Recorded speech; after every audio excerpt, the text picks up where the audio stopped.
All right, here we are. We are going live. We are here at the studio. I got Nick, my man, with us. Nick, give him a thumbs up. He knows, there he is. There's my man Nick. He's thumbs up right there. Hey, first of all, we got just a few of you right here. We're going to have a ton of people coming in over the next half hour. We are excited to be doing this with you.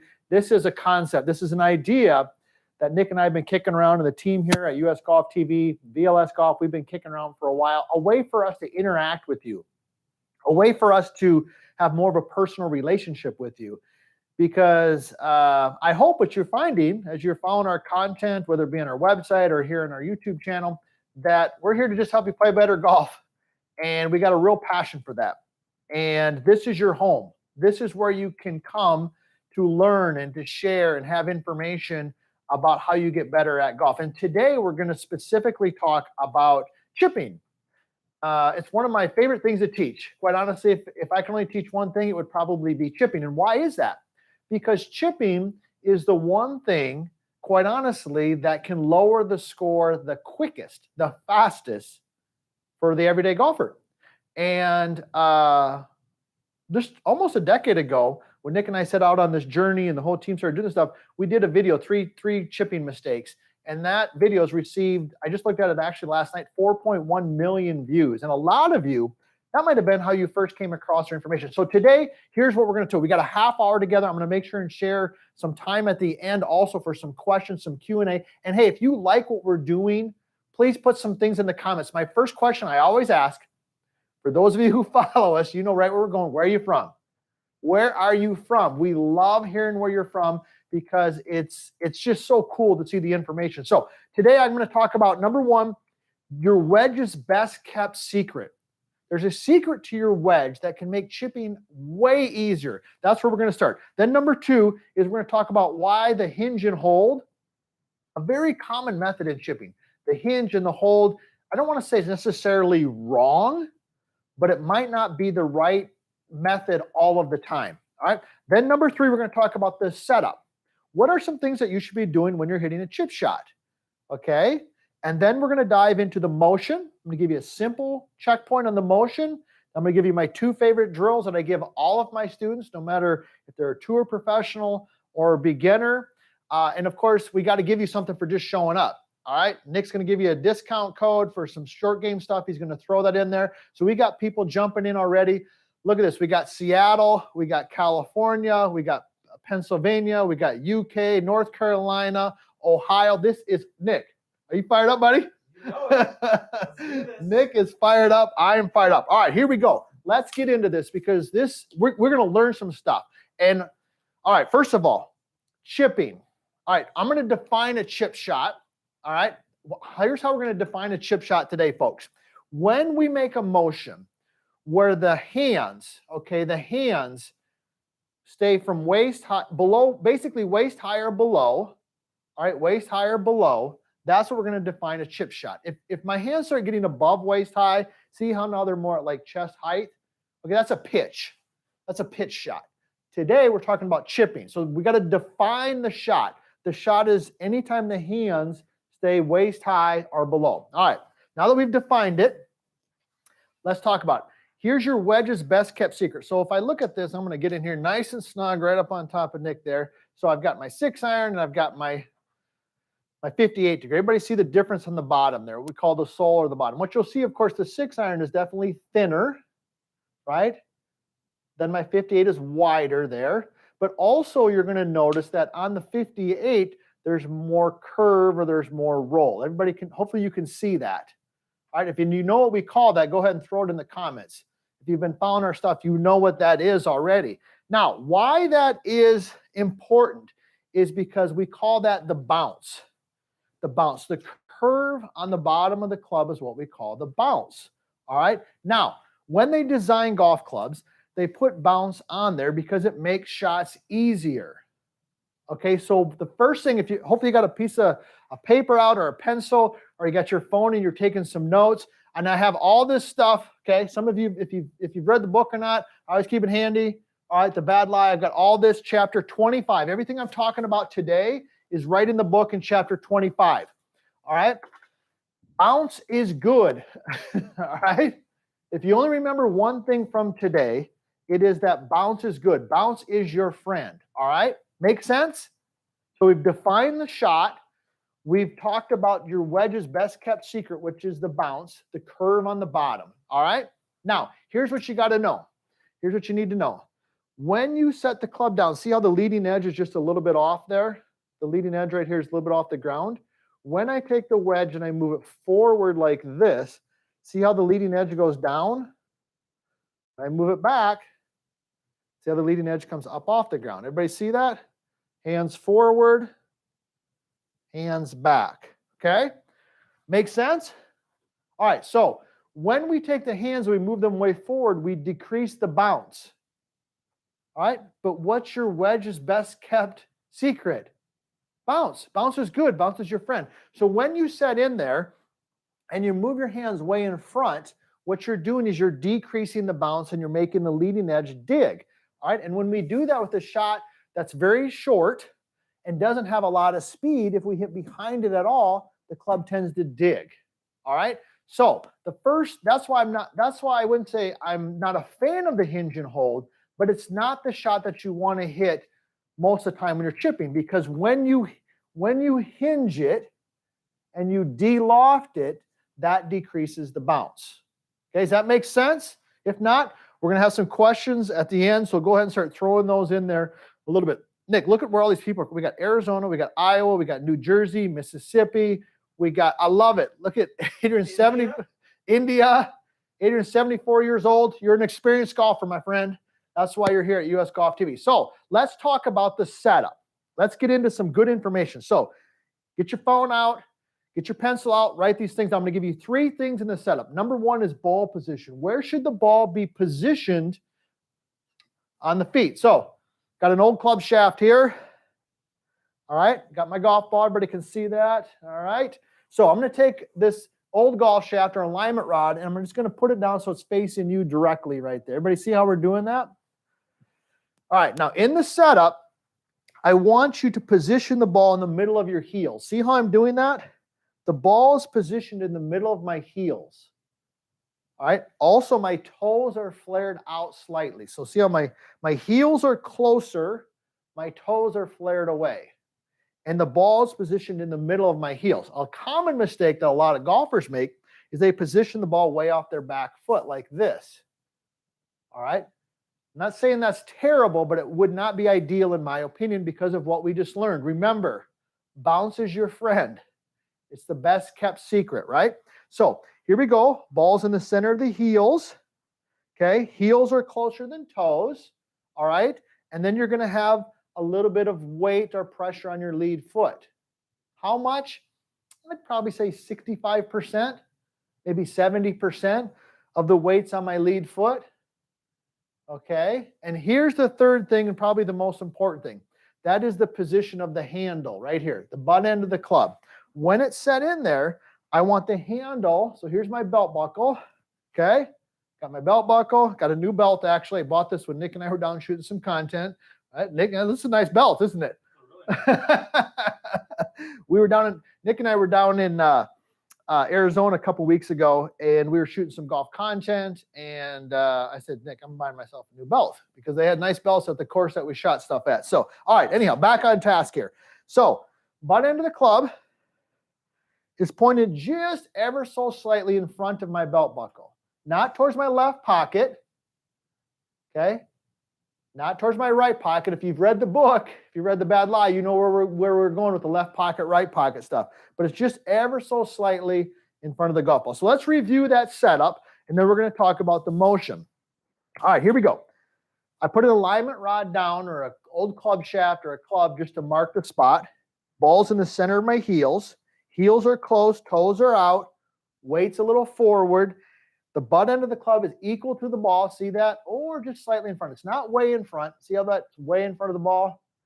It's right there. All right, is that making sense?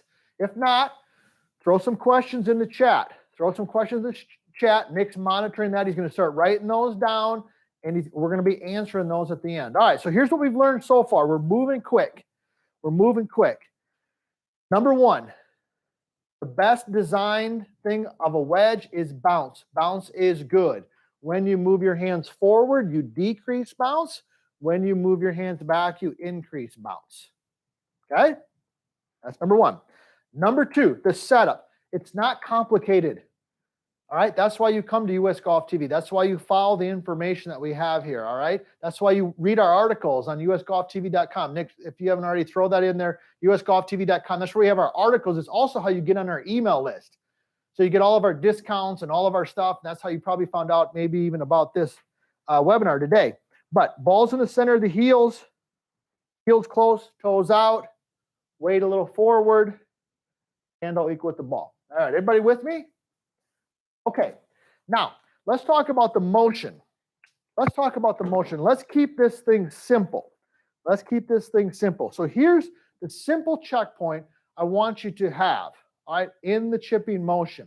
When you're chipping, when you complete the motion, we've got the setup, okay? When you complete the motion, I want the butt end of the club right here, pointed at your belt buckle. See that? Let me do it to you right here at the camera. Here we go. I'm set in there, back, through. Okay, see that? Butt end of the club's pointing right here at the belt buckle. Okay, now a lot of golfers will make this mistake. When they finish, they're way like that. See that? Separation, handle in front. The ball's going to go really low. It's going to be hot. Okay, so when you finish the motion, it's just butt end of the club pointing at the right pocket. Now, I want you to notice one other thing. I didn't plan on talking about this, but I want to give it to you. All right, I want to give it to you. So when you finish the chip shot, butt end of the club is right here at the belt buckle, right? But also look at the club face. See that? Club face is neutral to maybe a little bit open. See, it's not closed. All right, so when you finish, see how it looks more like that. It doesn't look like that. See how I'm doing with my wrist? Watch my left wrist there. Everybody see that? Closed, open. All right, so when you finish that motion, belt buckle, club face just a little bit open. Does that make sense? Hopefully it is. All right, give me thumbs up in the chat. All right, keep those questions coming. Nick is writing them down. We got a lot of really good information coming in there. Virginia, Wisconsin. All right, Green Bay, Wisconsin, Packers fan. Let me ask you this, James. Are you guys golfing? Are you golfing in Wisconsin? Because right now we're here in South Dakota. I'm not opening this window because you would get depressed right now because we're not doing any golfing right now. All right. Here's what we've learned, and then I'm gonna give you two of my favorite drills. Nick, have you given him a discount code yet? Yep. Okay, good. All right. Don't. Sometimes you gotta work on Nick here a little bit. You know, he can be a little tight. Get the dang discount code on there. Give our friends give them something today, Nick. You're giving him too much. All right. So let's talk about two drills that you can do. These are my two favorite drills. I give them to all my golfers, even my tour professionals, my beginners, you name it. All right. So here we go. The first one is very simple. You're just going to balance on your lead foot, okay, like such. So I'll go ahead and do it here down the line.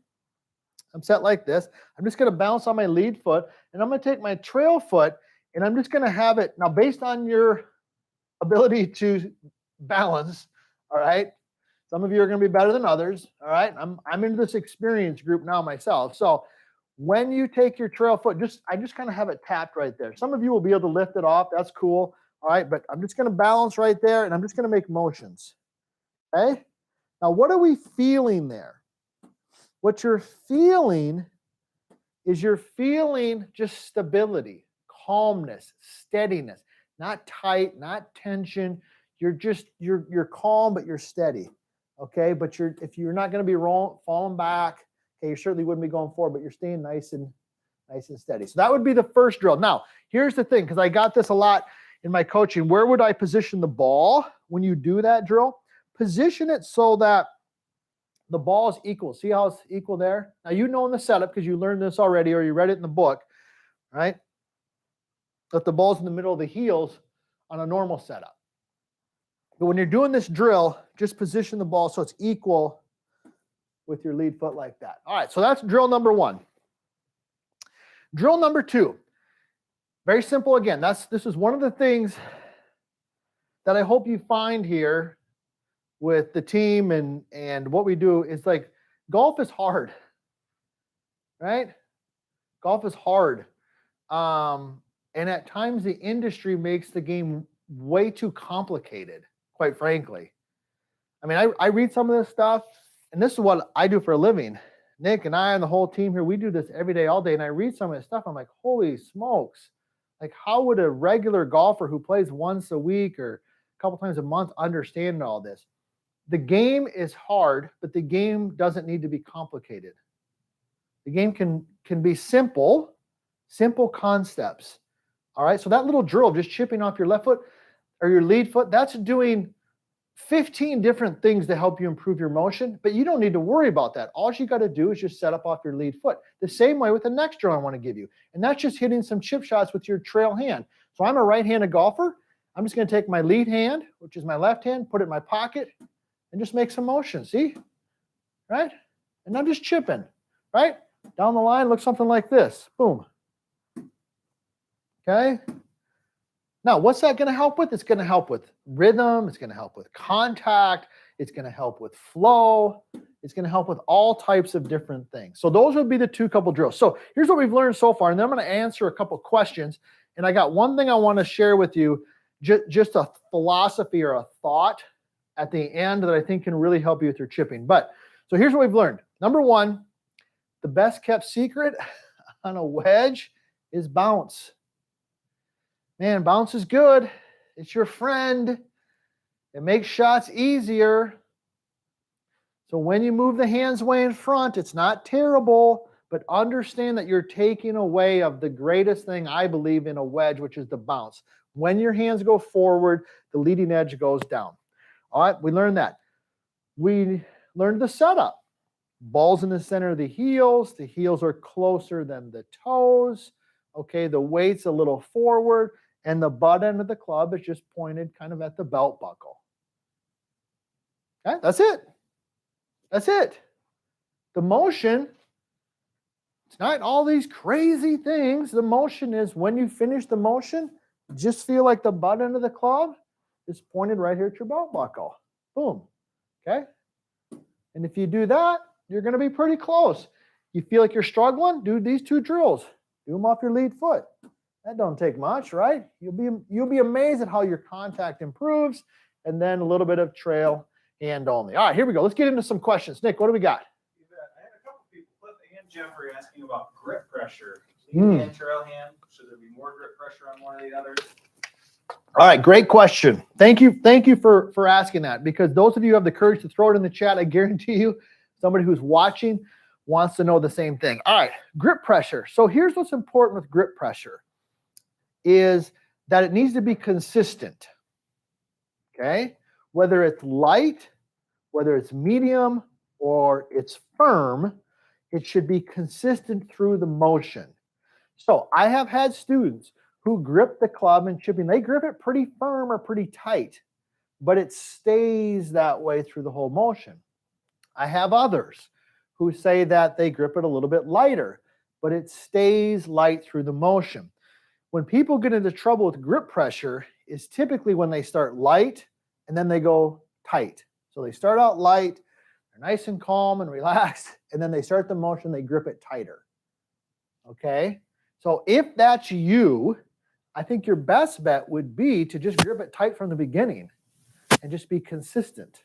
What you're looking for in good golf, we all know this is probably the most common question that we get here is, how can I be more consistent?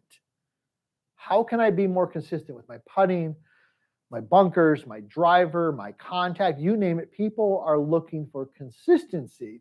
And the place to start is in your grip pressure to be consistent. So if you go light and then you go tight, just grip it to begin with. Now, here's a little drill you could do, and then we'll get on to the next question. This is really good.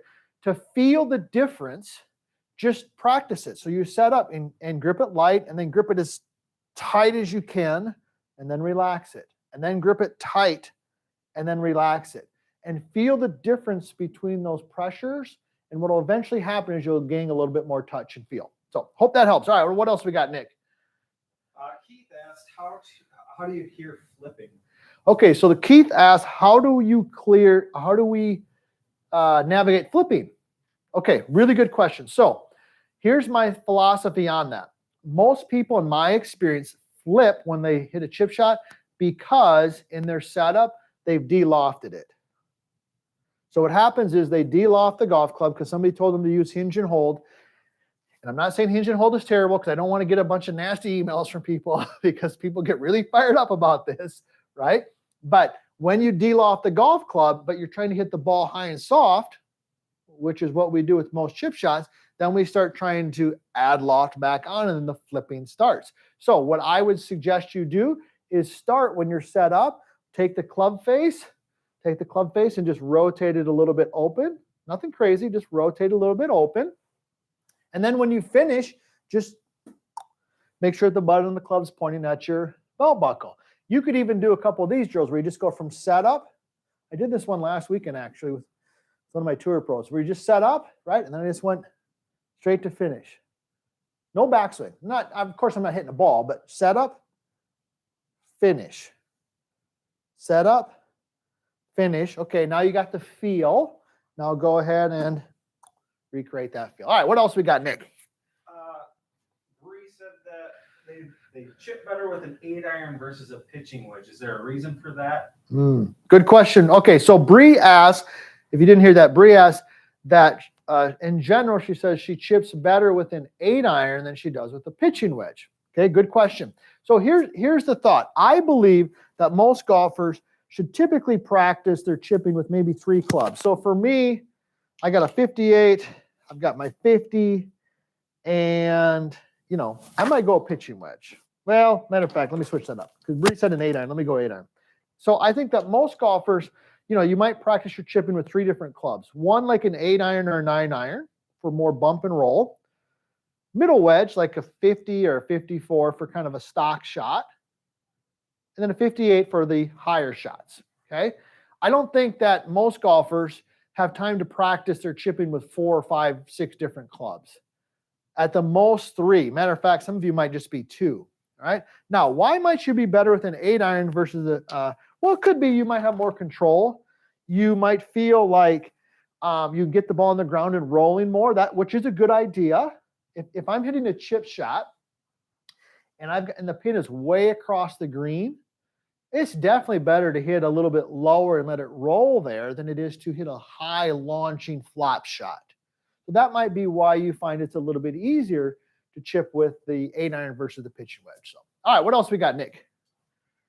Do you have a good suggestion? This is from Mason. A good suggestion for choosing clubs and at what distances you would choose them? Okay, so Mason wants to know a little bit about how do I choose the club relative to the shot? Okay, so here's, in general, when you're faced with the chip shot, okay, the first question you should ask yourself is how far do I want the ball to fly and how far do I want the ball to roll? Let me say that again. How far do I want the ball to fly and how far do I want the ball to roll?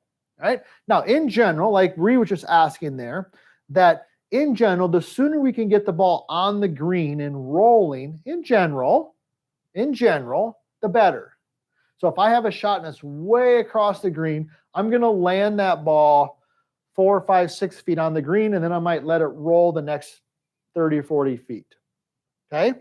So when you're choosing the club, you just got to ask yourself, how far do I want it to fly? How far do I want it to roll? So if you want it to fly a lot longer than you want it to roll, let's say you have very little green to work with, then you're going to go to your most lofted club because you're going to land it on the green or the fringe and it's only going to roll 4, 5, 6, 7 feet. If it's more equal, hey, I'm going to fly it 15 feet. It's going to roll 15 feet. Okay, then it's more probably like a pitching wedge or like a 52 or 54. And of course, if you're trying to roll it a long ways relative to how far you're going to fly it, then it's more of like an 8-iron or a 9-iron. So hopefully that helps. All right, what else we got, Nick? Let's see. Steve was asking about, would you recommend ground first or ball first contact when chipping? Okay, good question. Now, when we're hitting the chip shot, let's talk. So the question is, just in case you didn't hear Nick there, the question is, would we suggest ball contact first or ground contact first? Okay, so I would say this. You definitely want to strike the ball first, but it's on an ever so slight descending motion. Okay, when you're hitting like a 9-iron full swing, that club is probably traveling a downward angle, based on your swing, 3, 4, 5 degrees, something like that. Now on a chip shot, it still should be traveling slightly down, but it might only be like a half a degree or one degree. That's why we like the ball positioned in the middle of the heels with a little bit of weight forward, because that setup allows for just a slight downward strike point when we're hitting a chip shot. Really good, really good. Okay, let's do a couple more, and then I want to share with you one little other tip. Like I mentioned earlier, hopefully you're already a subscriber to US Golf TV, and if you like what we're doing, put that in the comments, because right now, to be honest, Nick and I are kicking around this idea. Should we be going live every week, once a month, twice a week? We don't know. What is it that you want? And what is it that you'd like to see us talk about? Put it in the comments, email us, let us know. Make sure you go to US Golf TV and join our email list. That's where we put out all of our information, our new videos, our written content, our coaching programs, our discounts on new clubs, all that type of stuff. It's all right there. So, all right, Nick, what else we got? Talk about choking up when you're chipping. Okay. All right. So the question is, where should we place our hands on the golf club? Where should we place our hands on the golf club, all right, when we're hitting the chip shot? Really good question. I think that moving the hands, so what we're talking about, should I move my hands way down on the club or should I have them up normal? I think moving them down just a little bit is okay. I'm not a big fan of people moving their hands way, way down on the club, because the club gets so short that it can really make some different angles, I believe, difficult in the touch and feel. So would I grip it all the way on the end like such? You can see how I've got it way there on the end. No, but I might move it down maybe just an inch or so that I have a little bit better feel and control. So hopefully that answers that particular question. Let's do one more that I want to share with you, a particular thing in the motion that I'm guessing you probably never heard before. How about advice on poor lies close to the green, like wet or muddy grass? Oh, who asked that one? Would be James. James just snuck that one in. All right, James, there you go. James thought we were going to get through the whole half hour, not that, because that is a tough question, and I love it. Thank you for asking that, because this is one of the things that I'm real passionate about. It's why Nick and I and the whole team, like I said earlier, just out of curiosity, have any of you bought the book or read the book? And if you have, let me know if you like it. It was a lot of work. I'm not going to lie, it was a labor of love, but we've gotten some great comments on that. But if you like it, please let us know. But one of the things we really pride ourselves on here is, as I said earlier, is keeping golf simple. Golf is already hard. Let's try to keep it simple, but let's keep it real. All right, let's keep it real. Bad lies, that's real. Not these perfect lies. Real golf. So thank you for asking that question. So here's my tip. This is a golden nugget. Write this one down, because you're not going to probably hear it anywhere else. And this is going to blow your mind a little bit. And just try it. Trust me. Just try it. It's going to work. So here's what you're going to do. Anytime you get like a little muddy lie, a bare lie, even like if you play golf in Florida and you get the Bermuda grass and the grain is really growing against you, and it's just like you look at the lie and like, I don't like this. Here's what you're going to do. Take less loft, but just rotate the face open. So I might even take a pitching wedge. I'm going to keep the same setup. I'm going to keep the same motion, but I'm just going to take my pitching wedge and I'm going to rotate the face open just slightly. Okay, you would be amazed. Remember the first thing that we discussed today. What's the best kept secret in your wedges? Bounce, right? Bounce. When you take a club and you rotate a little bit open, you increase the bounce. It allows the club to go through the turf.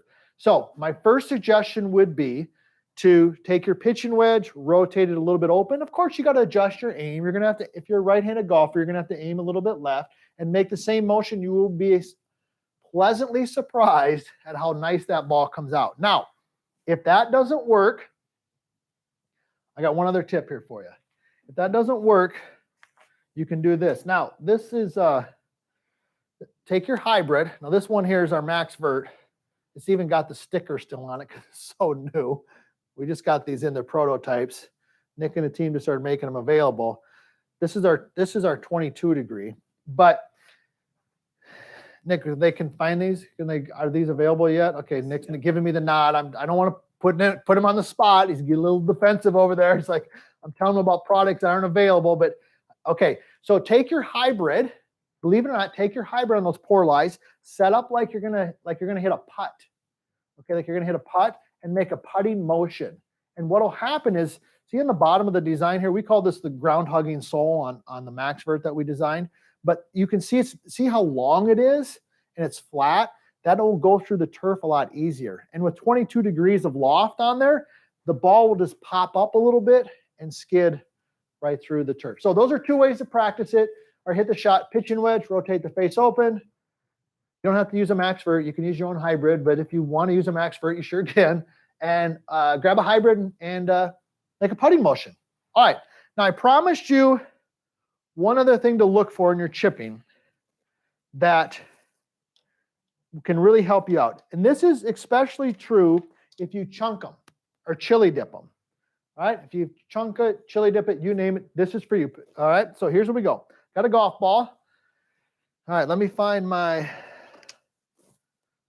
club shaft. Now, what I'm going to do here is I'm just going to take the club shaft. I'm going to put it behind the golf ball here, but on my what I would call my intended target line. Does everybody see that? So I got my ball here, and I got the club head, or excuse me, the club shaft right along my target line. Now, this is some gold information, all right? I don't even know if I put this in the book, but the club head, I want you to watch the direction of the club head. When the club head goes back, I want you to feel like the club head stays over the club shaft or the alignment rod. See that?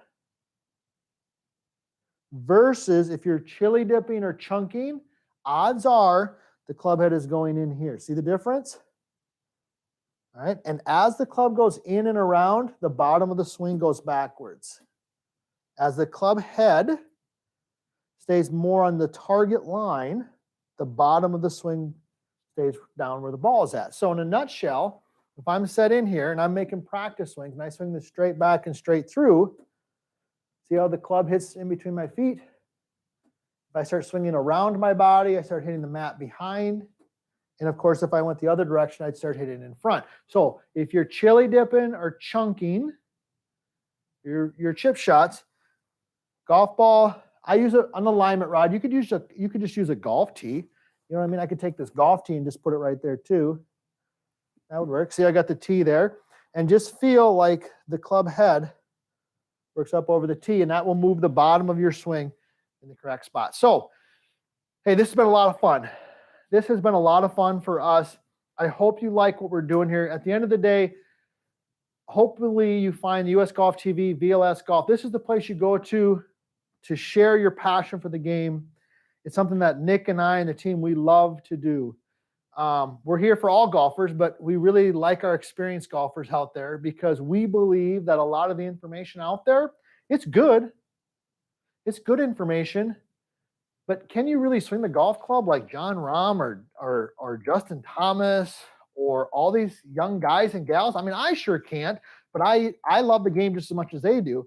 And our goal and our job here is to provide you with good information that's tailored to where you're at and what you can do. So thank you for coming. Do us a favor, subscribe, tell a friend about what we got going on here. If you like what we're doing, please let us know. Put it in the chat. Email us, okay? What's our email address? Info at what, Nick? Okay, info at usgolftv.com. Nick will put that in there. Info at usgolftv. Send an email. We respond to all those. We appreciate what you do and sharing your time with us, and we look forward to seeing you next time.